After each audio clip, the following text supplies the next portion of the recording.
Mesdames, Mesdemoiselles et Messieurs, chers amis, bien-aimés frères et sœurs en Jésus-Christ.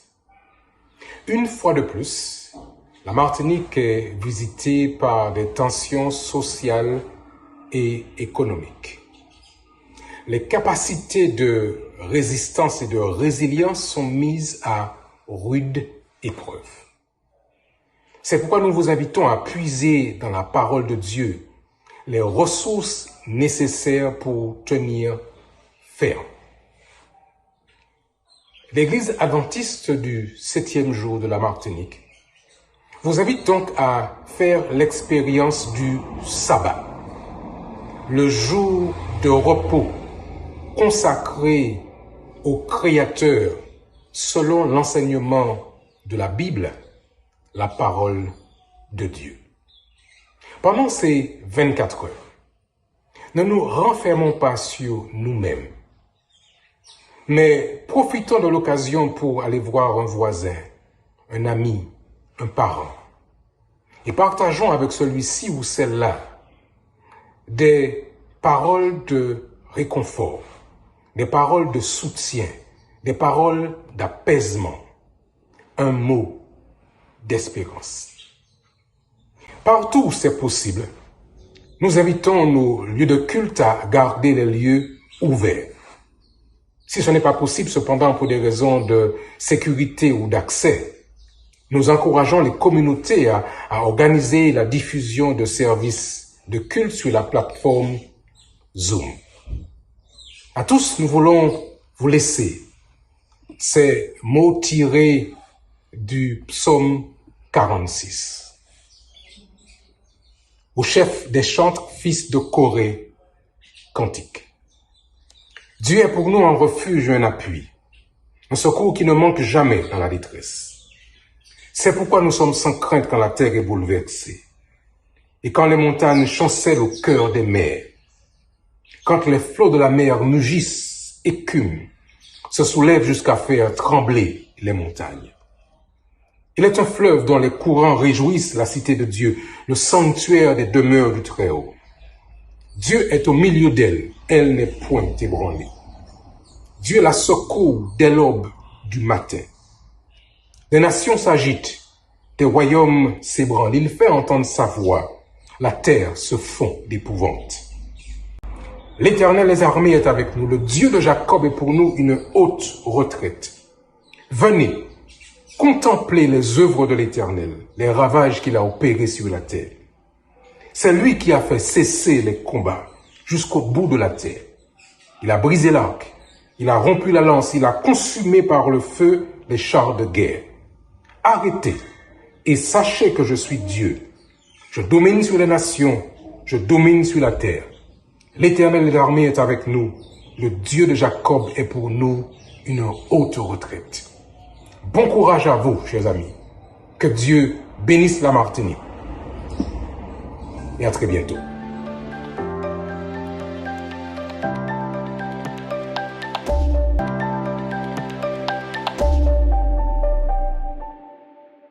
Chers amis, chers frères et sœurs, c'est avec un cœur rempli de joie que nous vous souhaitons vraiment un très bon sabbat, un jour de fête vraiment ancré dans le Seigneur et que nous puissions ensemble donc partager ce moment de la parole de Dieu ensemble. Je prie Dieu également qu'il soit vraiment dans chaque demeure, dans chaque famille, qu'il soit aussi avec chaque auditeur, afin que réellement ce jour soit une fois de plus un jour où nous pouvons nous délecter de sa présence et bien sûr de ses bénédictions à notre égard. Aujourd'hui, donc, je voudrais prendre cette occasion pour vous encourager à tenir ferme, à garder cette marche en avant vers la patrie céleste. Parce que nous savons effectivement que ce que nous vivons aujourd'hui, bien sûr, même si effectivement c'est quelque chose qui est compliqué par rapport à la situation que nous vivons, mais je souhaite renouveler mes vœux d'encouragement, mes vœux de persévérance, mes vœux aussi pour l'espérance bénie que nous avons, afin que nous puissions garder nos yeux fixés en haut. D'ailleurs, nous le savons parce que la Bible ne se trompe pas quand elle dit que l'ennemi, il est descendu, Satan, il est descendu vers nous, animé d'une grande fureur, bien sûr, il cherche à déstabiliser les enfants de Dieu. Mais mes amis, je veux vraiment vous encourager à tenir bon, à ne jamais baisser les bras. Parce que celui qui nous fait cette promesse, il est bien vivant et il revient bientôt nous chercher. Nous prions ensemble. Éternel Dieu notre Père, Dieu trois fois saint, ô combien nous te sommes reconnaissants, une fois de plus, de nous avoir permis de voir ce jour d'adoration. Ce jour, vraiment, nous pouvons nous délecter de ta présence à nos côtés. Et maintenant que nous sommes assis à ta table, ô Maître, s'il te plaît, enseigne-nous. Ô toi le Dieu par excellence, Seigneur, puisses-tu descendre parmi nous par ton Saint-Esprit et que ta voix puisse s'adresser à chacun d'entre nous. Nous t'avons prié au nom de Jésus. Amen. Amen. Mes amis, je voudrais, dans le droit fil de mon introduction, considérer avec vous, pour ce court moment donc, de méditation, de réflexion biblique, deux armes que l'ennemi utilise, alors que nous vivons, donc, comme je l'ai dit, cette fin des temps, deux armes qu'il utilise contre les enfants de Dieu, afin de les ravir à sa cause, afin de les mettre de son côté. Alors, ces deux armes, bien sûr, qui nous concernent, que l'ennemi utilise, mais qui nous concernent, eh bien, sont la séduction et la rébellion. La séduction et la rébellion. Avant d'aller plus loin, je voudrais considérer avec vous le premier texte qui se trouve donc dans le livre de l'Apocalypse, au chapitre 13, Apocalypse chapitre 13, et je vais lire avec vous à partir du verset 13. Il est déclaré, Apocalypse 13, verset 13, dit « Elle opère de grands signes ». Donc ici, il est question de la bête qui sort de la terre, mes amis. Cette bête, en fait, qui représente un pouvoir, nous l'avons vu peut-être pour certains lors de la semaine de prière que nous avons eue concernant le message des trois anges. Et voici donc ce que la Bible déclare. « Elle opère de grands signes jusqu'à faire descendre le feu du ciel sur la terre à la vue des hommes. Elle séduit les habitants de la terre par des signes qui lui fut donné d'opérer devant la bête, en disant aux habitants de la terre de faire une image donc à la bête qui a été blessée par l'épée et qui a survécu. Il lui fut donné d'animer l'image de la bête afin que l'image de la bête parle et fasse mettre à mort tous ceux qui ne se prosterneraient pas devant l'image de la bête. Elle fait, donc je continue au verset 16, elle fait que tous, les petits et les grands, les riches et les pauvres, les hommes libres et les esclaves, reçoivent une marque sur la main droite ou sur le front, et que nul ne puisse acheter ni vendre sans avoir la marque et le nom de la bête ou le chiffre de son nom. Je vais m'arrêter ici, mes amis, pour vous dire que ici, ce que nous venons de lire n'est ni plus ni moins que, comme je le disais tout à l'heure, un pouvoir gouvernemental, en fait, qui est mis en place et qui pourra donc s'exprimer, comme nous le voyons ici, sur 4 niveaux. Je dis bien sur 4 niveaux. Premièrement, au niveau politique. Ensuite, au niveau social, puisqu'il est dit les grands et les petits, les riches et les pauvres. Au niveau politique, pourquoi? Parce qu'elle dit que elle fait que, donc ce qui veut dire qu'elle a reçu un pouvoir d'opérer. Et ensuite, bien sûr, il y a ce pouvoir également économique. Parce que là, il est question de ni acheter ni vendre. Mais bien sûr, et cela, ce sera l'un des points vraiment cruciaux, c'est le point de la religion. Donc nous voyons ici les 4 niveaux qui sont représentés, où vraiment ce pouvoir-là va concentrer vraiment cette manière d'agir pour vraiment, je dirais, mutualiser, pour mettre les choses d'une manière universelle afin que la terre puisse obéir, afin que la terre puisse se conformer, afin que la terre puisse marcher de même pas selon sa parole, sans aller ni à droite ni à gauche. Pourquoi? Parce qu'elle aura ce pouvoir-là d'opérer. Maintenant, je voudrais revenir sur un mot avec vous qui est ici déclaré, parce que le verset 14, vous l'aurez noté, emploie un mot qui nous intéresse, parce qu'il est dit « elle séduit les habitants de la terre ». Alors, c'est intéressant de voir ce texte, et nous pouvons donc nous demander, mais qu'est-ce que veut dire vraiment le mot « séduire » ? Eh bien, le mot « séduire » veut dire, en fait, c'est quelqu'un qui va donc susciter l'estime, ou alors quelqu'un qui va susciter l'admiration de quelqu'un. comme par exemple pour lui faire voir quelque chose de meilleur, quelque chose qui est bon. D'ailleurs, la personne qui sera donc visée va pouvoir également déclarer des choses telles que « Eh bien, je ne vois pas le mal ». Pourquoi? Tout simplement parce que cette personne-là a déjà reçu, disons pratiquement, un pied ou une main sur elle qui expose, qui applique un certain pouvoir, une certaine influence. Et donc, je voudrais maintenant vous emmener avec moi dans le deuxième texte que nous considérons. Et il s'agit de Genèse. Donc, nous étions dans le livre de l'Apocalypse, mais nous retournons donc maintenant en Éden. Donc, Genèse chapitre 3, verset 6. Et voici ce qui est écrit. La Bible déclare, « La femme vit que l'arbre était bon à manger et agréable à la vue, et qu'il était précieux pour ouvrir l'intelligence. Elle prit de son fruit et en mangea, dit la Bible. Elle en donna aussi à son mari qui était auprès d'elle, et il en mangea. » Alors, mes amis, c'est intéressant de voir ici que la femme ici, donc Ève, va faire quelque chose qui est intéressant. Parce que la Bible dit qu'elle... Alors, il y a deux mots ici qui nous intéressent dans le verset 6 de Genèse 3. Parce que la Bible dit que Ève, donc la femme, vit, et ensuite, elle vit que l'arbre était bon à manger. Mais lorsque nous regardons ces deux termes, donc le verbe voir et aussi cet adjectif bon, nous voyons que ces deux termes-là étaient employés ni plus ni moins que par Dieu, mes amis. Lorsque nous lisons le récit de la création du monde dans Genèse chapitre 1er, nous voyons qu'à 6 reprises, les versets déclarent que Dieu créa ce que nous connaissons en 6 jours, et ensuite la Bible déclare que Dieu vit que cela était bon. Donc, ce qui veut dire que ces deux choses-là font référence en fait à des attributs qui n'appartiennent qu'à Dieu lors de la semaine de la création. C'est-à-dire que Dieu, lorsqu'il voyait que cela était bon, il les déclarait bons. Et en fait, le mot bon ici, en hébreu, tov, veut dire en fait complet. Quelque chose qui est accompli, quelque chose qui est parfait. Donc Dieu, en fait, il avait cette faculté-là de pouvoir déclarer quelque chose qui est bon, qui est complet, qui est parfait. Alors maintenant, une question peut se poser, mais est-ce que Ève avait remarqué que ces deux mots-là, qu'elle emploie là maintenant, qu'elle s'attribue, étaient en fait employés par Dieu auparavant? Je ne sais pas. La Bible ne le dit pas. Mais ce qu'on peut voir, c'est que l'être humain, donc Ève, va usurper donc les prérogatives divines, les prérogatives de Dieu, d'une manière inconsciente ou pas. Mais en tout cas, c'est un fait. Elle va usurper ces prérogatives-là, qui jusque-là n'appartenaient qu'à Dieu.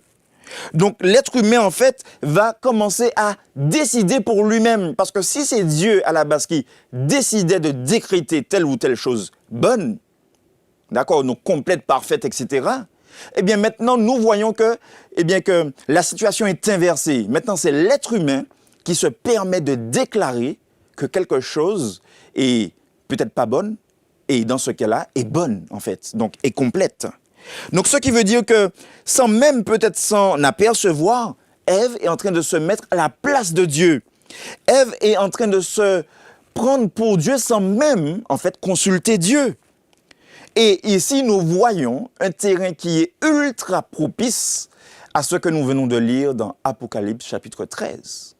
Pourquoi? Parce que ce terrain-là est propice à l'adoration que la bête qui va sortir de la terre va réclamer non seulement pour elle, pour la bête de la mer, mais également pour le dragon. Ce qui, en fait, après, lorsque nous lisons la fin du chapitre, sera appelé le 666. Et maintenant, on va continuer donc dans le récit de la création. Le verset 13 déclare « Et l'Éternel, Dieu, dit à la femme ». Donc nous savons ce qui s'est passé. Finalement, la femme et l'homme ont mangé du fruit. Et voici que Dieu dit « Pourquoi as-tu fait cela ?» La femme répondit « Le serpent m'a séduite ». Ici, nous voyons le terme « séduire » à nouveau. « Le serpent m'a séduite et j'en ai mangé ». Nous allons jusqu'au verset 17 qui déclare Et il dit à l'homme, donc Dieu dit à l'homme, puisque tu as écouté la voix de ta femme et que tu as mangé de l'arbre au sujet duquel je t'avais donné cet ordre, tu n'en mangeras point, le sol sera maudit à cause de toi et c'est à force de peine que tu en tireras la nourriture tous les jours de ta vie. Mes amis, je voudrais revenir sur un mot supplémentaire. Le mot schéma ici. Parce que, en fait, lorsque, au verset 17, Dieu dit à l'homme, puisque tu as écouté, le mot écouter ici, en hébreu, c'est schéma. Et le mot schéma en hébreu, nous le savons, c'est un texte qui est très, je dirais, très fameux, très connu. C'est l'un des textes les plus connus d'ailleurs par le peuple juif. Le schéma de Deutéronome chapitre 6, verset 4 qui dit « Écoute Israël, l'Éternel notre Dieu, l'Éternel est un ». L'un des textes les plus connus de la Bible. Et ce texte-là, comme nous le savons, commence par le mot « écoute », donc schéma Israël. Schéma, en fait, c'est important de comprendre que le schéma nécessite une prédisposition mentale, mes amis. Alors écoutons, quelle est cette prédisposition mentale? Le schéma, en fait, requiert au moins deux choses. L'écoute favorable ainsi que l'obéissance. Je reprends. L'écoute favorable et l'obéissance. Ce qui veut dire que lorsqu'on se met à l'écoute du Seigneur, nous devons avoir ces deux choses-là afin de pouvoir continuer ce schéma-là qui est en fait efficace. C'est-à-dire cette écoute-là qui est attentive, qui est efficace, qui est active. Donc, avant que je reçoive la voix de Dieu, le schéma, en fait, me demande de pouvoir posséder donc cette disposition, c'est-à-dire que je sois prêt à lui obéir, que je sois prêt, en fait, à être favorable à la voix de Dieu. C'est pour cela, d'ailleurs, que beaucoup de personnes aujourd'hui vont lire la Bible, vont écouter des sermons, mais rien ne sera changé dans leur vie. Rien ne sera transformé en eux. Tout simplement parce qu'ils n'ont pas cette prédisposition-là de l'écoute à la voix de Dieu. Mais oui, pour ce schéma-là, je dois être disposé à obéir. Alors maintenant, je reviens maintenant au Jardin d'Éden, au chapitre 3. Il est dit au verset 8, donc nous savons, comme je l'ai dit, que finalement, ils sont allés jusqu'à prendre le fruit défendu. Et le verset 8 dit, alors, ils entendirent, encore le mot schéma revient. Alors, on va voir pourquoi. Ils entendirent la voix de l'Éternel Dieu qui parcourait le jardin vers le soir, et l'homme et sa femme se cachèrent loin de la face de l'Éternel Dieu, au milieu des arbres du jardin. Le verset 9 dit, mais l'Éternel Dieu appela l'homme et lui dit, où es-tu? Verset 10, il répondit, j'ai entendu, le mot schéma encore revient ici, j'ai entendu ta voix dans le jardin, et j'ai eu peur parce que je suis nu, et je me suis caché. Donc nous connaissons bien sûr l'histoire, hein, mais je voudrais faire une pause ici pour poser cette question. Mais qu'est-ce qui se passe avant le verset 8? Entre le verset 7 et 8, qu'est-ce qui se passe? Donc nous savons effectivement que l'homme a péché. L'homme est tombé, l'homme a mangé du fruit. Et qu'est-ce qui va s'ensuivre? C'est que finalement, ils vont essayer de cacher ce péché en faisant eux-mêmes, donc des feuilles, avec les feuilles de figuier, un vêtement, parce qu'ils avaient vu finalement qu'ils étaient nus. Et en fait, ils sont dans un état d'angoisse parce qu'ils cherchent à se cacher. Ils sont dans un état de peur, ils sont apeurés, tout simplement parce que, mes amis, il y a ce sentiment-là maintenant qui prend naissance dans leur cœur. L'angoisse, la peur. Donc nous voyons que lorsque nous abordons le verset 8, alors ils entendirent, ici le mot schéma, la prédisposition de ce mot-là pour le verset 8, la prédisposition du schéma ici, donc l'écoute de l'homme, est quoi? Est la peur. Est quoi? Est l'angoisse. Mes amis, ici, Dieu, comme il vient parler à l'homme comme d'habitude, hein, n'est plus reçu de la même manière ici. Il est reçu par l'homme, mais avec non pas un état d'esprit de réception, non pas un état d'esprit où il est disposé, d'accord, non pas un état d'esprit où l'homme est prêt à obéir, mais avec une prédisposition où l'homme est apeuré, où l'homme est angoissé.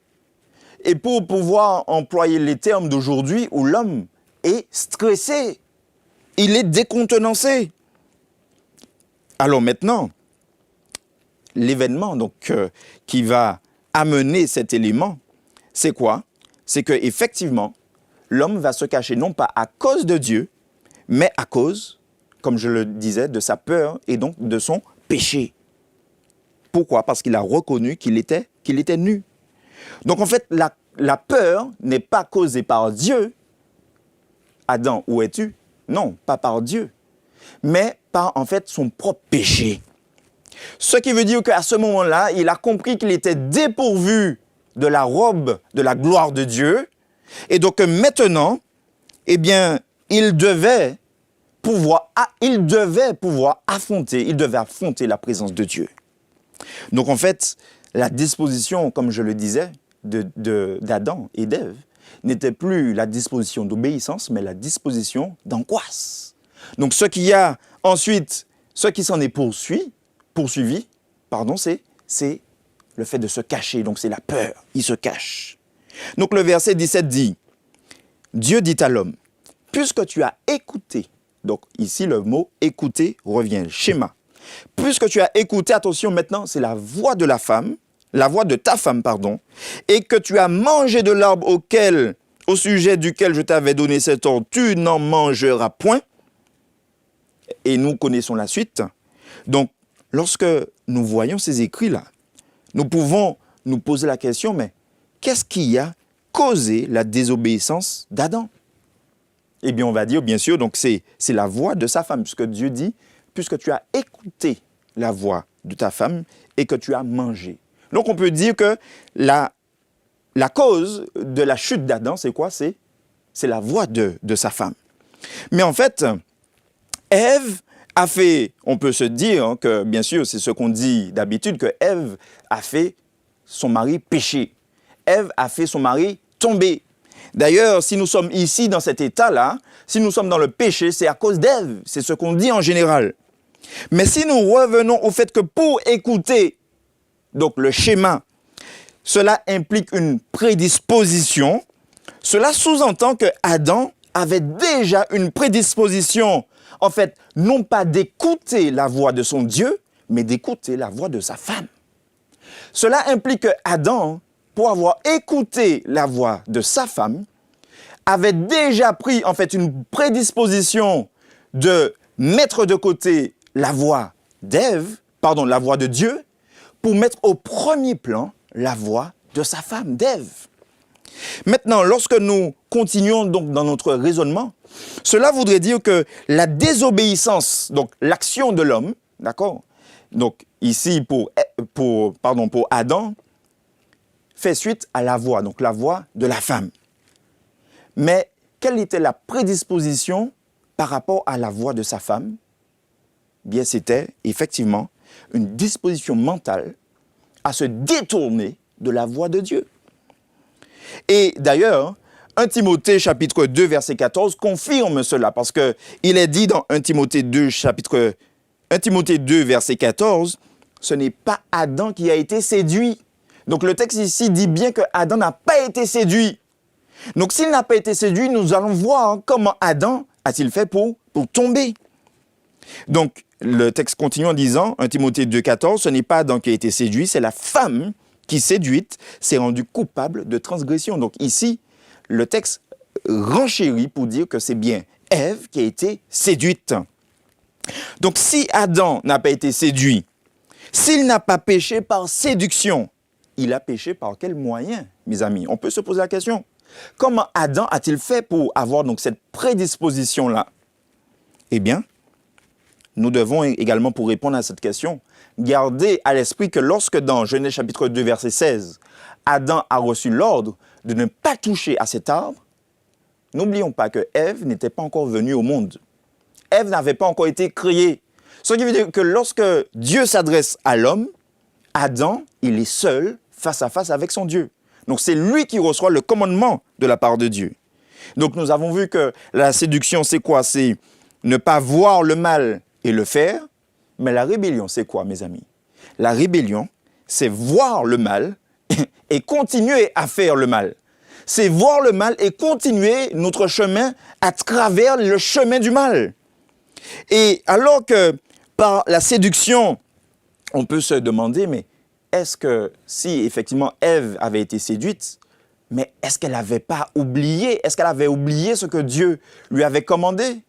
Puisque, en fait, bien sûr, son mari lui avait transmis le commandement de Dieu. Est-ce que Ève avait oublié ce que son mari lui avait dit? Oh, certainement pas. Bien sûr, elle se souvenait, elle n'avait pas eu de trou de mémoire, elle se souvenait que Dieu avait dit, tu n'en mangeras point.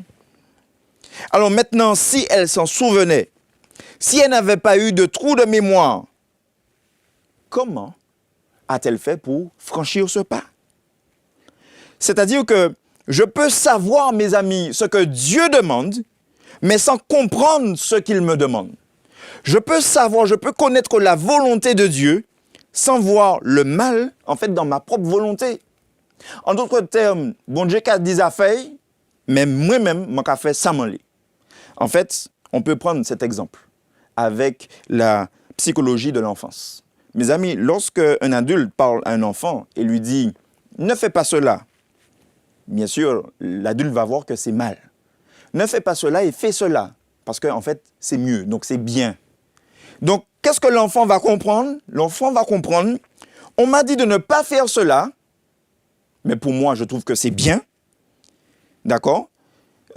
Alors, on m'a dit de ne pas faire cela puisque l'adulte voit que c'est son bien, mais moi, je vois que ce que je fais est bien aussi. Donc, en fait, l'enfant, il sera dans un dilemme.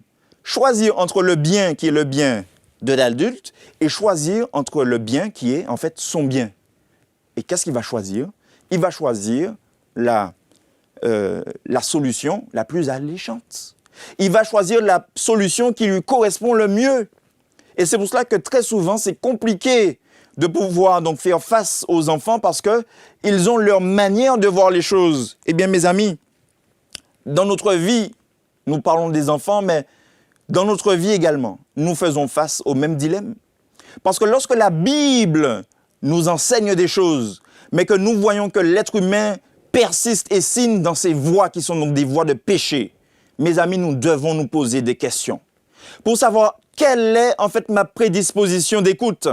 Est-ce que c'est une prédisposition pour moi-même, donc pour le moi, pour mon ego, ou est-ce que c'est une prédisposition d'écoute pour mon Seigneur et pour sa gloire? Et c'est pour cela qu'aujourd'hui, nous voyons que la fornication est en vogue. Nous voyons que maintenant, il n'y a plus de mal non plus dans la vie maritale. Nous voyons également que le mensonge ne fait plus, comme on dit, chimère-chien. Le mensonge est maintenant vraiment exposé d'une manière flagrante. On ne se gêne plus non plus pour prendre le nom de Dieu en vain, mes amis, pour profaner le jour du sabbat et en faire vraiment nos propres affaires, nos petites affaires, comme on dit, pour participer aux fêtes mondaines. Maintenant, aucun chrétien ne se cache plus pour être de la fiesta. Aucun chrétien ne se cache non plus pour s'habiller maintenant comme le monde. Aucun chrétien maintenant ne se cache lorsqu'il s'agit de boire un coup avec les amis ou alors de manger telle ou telle chose défendue par la parole de Dieu. Mes amis, lorsqu'il s'agit également d'avoir des discours vains, personne ne s'en cache. D'ailleurs, sur les réseaux sociaux, on le voit. Nos journées sont blindées avec des vidéos qui ne cessent de tourner, avec des choses qui ne glorifient pas le nom de Dieu, mais nous adorons quand même. Alors maintenant, oui, voici ce qu'Ève, comme un enfant, s'est dit. Dieu, en fait, m'a demandé de faire le choix entre deux bonnes choses. Il m'a dit, en fait, de ne pas y toucher, parce que c'est bien pour lui, mais en fait, il y a l'autre option qui est aussi bien. Donc, je peux y toucher afin de, comme a dit le serpent, afin de ressembler à Dieu, afin d'être comme des dieux, a-t-il dit à la femme. Donc, en fait, la désobéissance, mes amis, devient le bien. Le mal devient bien. Parce qu'en fait, il n'y a pas de mal dans le mal. Il n'y a pas de mal à se dire que, je vais dénigrer mon voisin. On ne voit plus de mal, en fait, dans le fait d'avoir des discours trompeurs, des discours mensongers. On ne voit plus le mal, mes amis, à donner la gloire à l'ennemi. Oh oui, c'est ce qui se passe aujourd'hui. Parce que ma position, ma volonté, mon alternative, en fait, est meilleure que celle de Dieu. C'est ça la séduction. C'est être en fait dans l'illusion. La séduction, mes amis, c'est tout cela et c'est aussi le fait de faire oublier en fait que le plan de Dieu doit être au premier plan. Comme j'oublie que le plan de Dieu doit être au premier plan, je me dis, il peut être au deuxième ou alors au troisième. De toute façon, il n'est pas trop loin de moi, donc je peux le mettre au second plan ou au troisième. Il n'y a pas de mal. D'ailleurs, mon plan, qui est donc au premier plan, est vraiment mieux. J'ai plus de possibilités, j'ai plus d'options. Et c'est ainsi. Donc, le séducteur va se mettre à jouer, mes amis, sur l'essence et la personnalité de la proie, du chrétien, de l'enfant de Dieu. Donc, je reprends la question, si Adam n'a pas péché par séduction, par quoi Adam a-t-il péché? Eh bien, Adam a péché par rébellion, mes amis.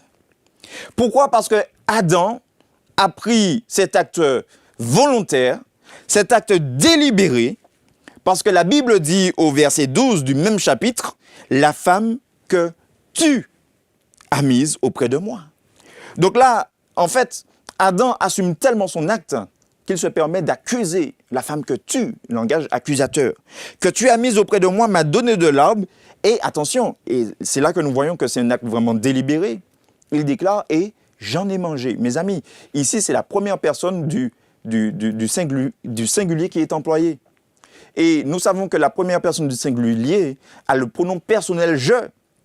Et le pronom personnel « je » traduit quoi? Traduit l'ego, traduit le moi, traduit en fait mon état de conscience qui prend une décision.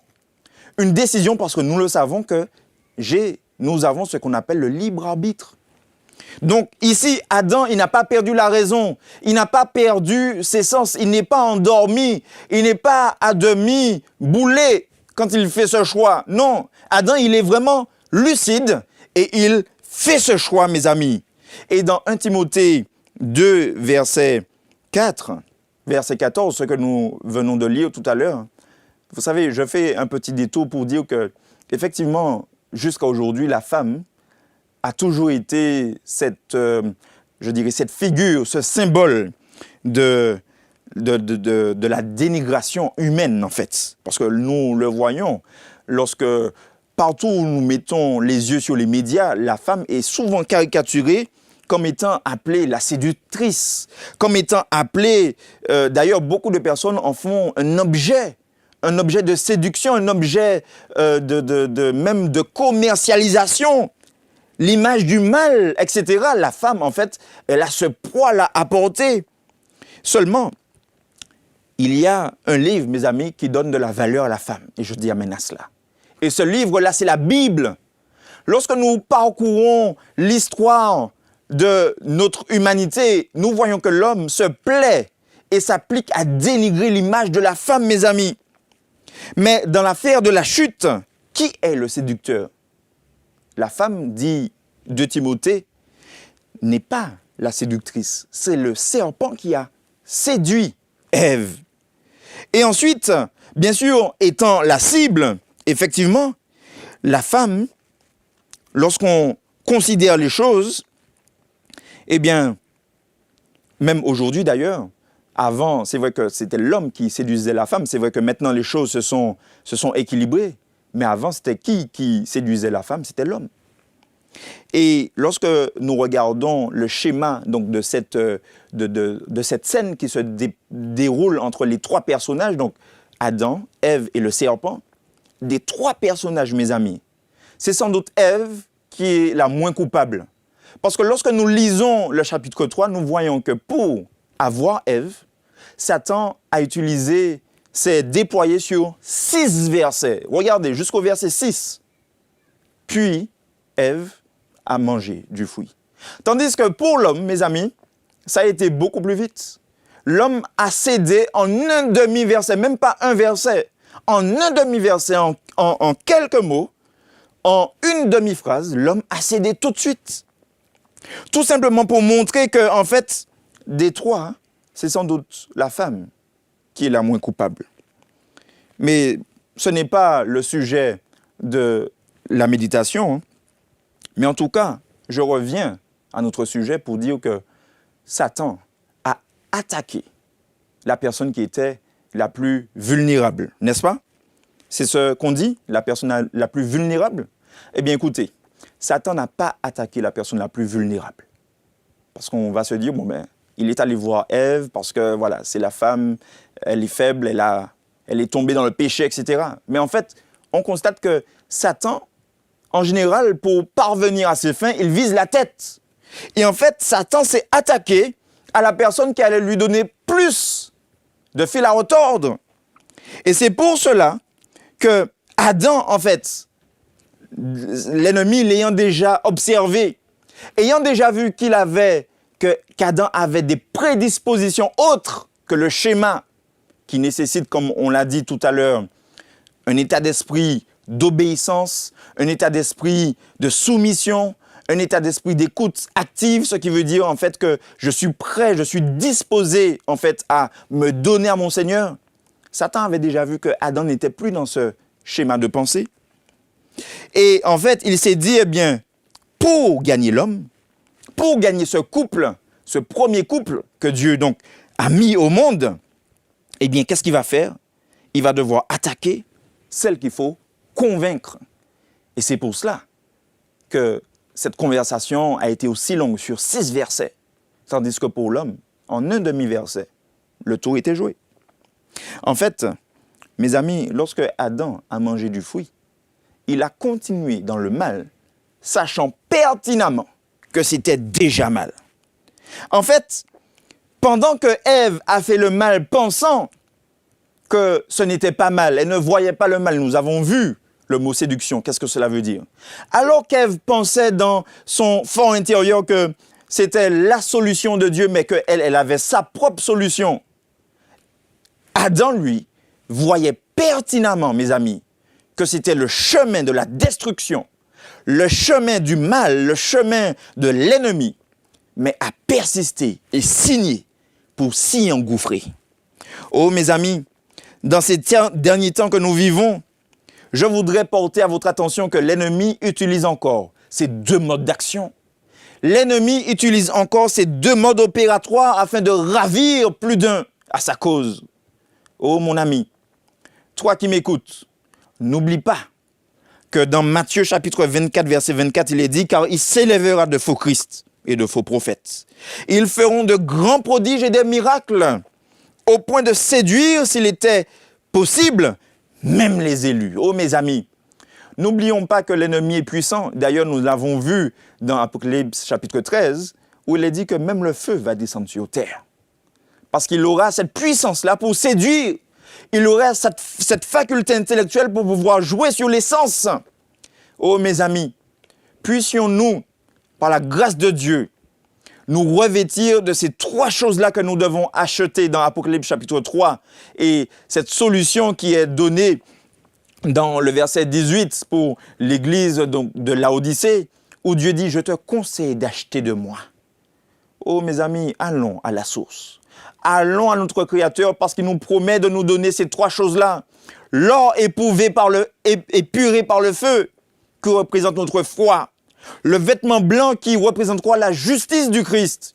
Et ensuite le collier pour tes yeux afin que tu vois. Le collier qui représente l'œil du discernement. Oh mes amis, nous avons besoin de ces 3 choses-là. Nous avons besoin de discerner où se trouvent les pièges de l'ennemi. Nous avons besoin de discerner où la séduction va prendre naissance dans mon cœur, si c'est déjà le cas.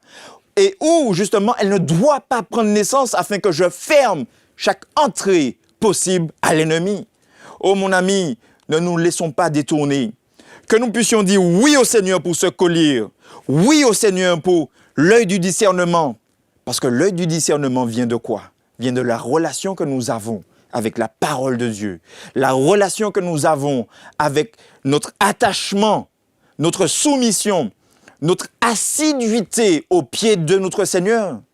Oh mes amis, prions ensemble. Seigneur notre Dieu, bon Père Céleste, toi qui nous appelles à te servir plus que jamais, d'une manière inconditionnelle en cette fin des temps. Bénis tes enfants aujourd'hui. par cette parole de vie qui a été présentée, Seigneur. Bénis-nous afin que nous ne soyons plus du côté de l'ennemi en faisant partie des déçus, en faisant partie de ceux qui ont été pris trop facilement par la séduction ou alors trop facilement dans la rébellion. Oh Seigneur, s'il te plaît, bénis ton peuple. Nous qui sommes justement ce reste à pouvoir porter ton évangile, bénis ton peuple. Et alors que nous sommes dans ce sabbat, nous te prions afin que ton esprit touche chacun de tes enfants et que tu puisses ouvrir nos yeux, ouvrir nos cœurs, ouvrir notre entendement afin que ce schéma que nous avons, c'est-à-dire notre écoute à ta voix divine, ne puisse pas être partielle, mais que nous puissions réellement avoir cette prédisposition où nos cœurs, nos âmes, nos pensées sont déjà prêts à t'accueillir dans nos vies en tant que celui qui dirige, qui contrôle et qui mène la barque à bon port. Ô Seigneur, garde-nous, garde chaque famille, garde aussi tous ceux qui ne t'ont pas encore accepté dans leur vie et fais un miracle, Seigneur, dans leur cœur. Révèle-toi à eux, bon Père, et que ta parole de vie puisse chacun d'entre nous, tous, nous transformer à salut, au nom de Jésus. Amen.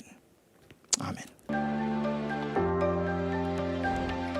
Mesdames, Mesdemoiselles et Messieurs, chers amis, bien-aimés frères et sœurs en Jésus-Christ. Une fois de plus, la Martinique est visitée par des tensions sociales et économiques. Les capacités de résistance et de résilience sont mises à rude épreuve. C'est pourquoi nous vous invitons à puiser dans la parole de Dieu les ressources nécessaires pour tenir ferme. L'Église adventiste du 7e jour de la Martinique vous invite donc à faire l'expérience du sabbat, le jour de repos consacré au Créateur selon l'enseignement de la Bible, la parole de Dieu. Pendant ces 24 heures, ne nous renfermons pas sur nous-mêmes, mais profitons de l'occasion pour aller voir un voisin, un ami, un parent, et partageons avec celui-ci ou celle-là des paroles de réconfort, des paroles de soutien, des paroles d'apaisement, un mot d'espérance. Partout où c'est possible, nous invitons nos lieux de culte à garder les lieux ouverts. Si ce n'est pas possible, cependant, pour des raisons de sécurité ou d'accès, nous encourageons les communautés à organiser la diffusion de services de culte sur la plateforme Zoom. À tous, nous voulons vous laisser ces mots tirés du psaume 46. Au chef des chantres, fils de Corée, cantique. Dieu est pour nous un refuge et un appui, un secours qui ne manque jamais dans la détresse. C'est pourquoi nous sommes sans crainte quand la terre est bouleversée et quand les montagnes chancellent au cœur des mers, quand les flots de la mer mugissent, écument, se soulèvent jusqu'à faire trembler les montagnes. Il est un fleuve dont les courants réjouissent la cité de Dieu, le sanctuaire des demeures du Très-Haut. Dieu est au milieu d'elle, elle n'est point ébranlée. Dieu la secourt dès l'aube du matin.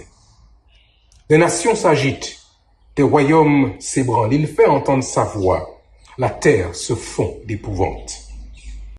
L'Éternel des armées est avec nous, le Dieu de Jacob est pour nous une haute retraite. Venez, contemplez les œuvres de l'Éternel, les ravages qu'il a opérés sur la terre. C'est lui qui a fait cesser les combats jusqu'au bout de la terre. Il a brisé l'arc, il a rompu la lance, il a consumé par le feu les chars de guerre. Arrêtez et sachez que je suis Dieu. Je domine sur les nations, je domine sur la terre. L'Éternel des armées est avec nous, le Dieu de Jacob est pour nous une haute retraite. Bon courage à vous, chers amis. Que Dieu bénisse la Martinique. Et à très bientôt.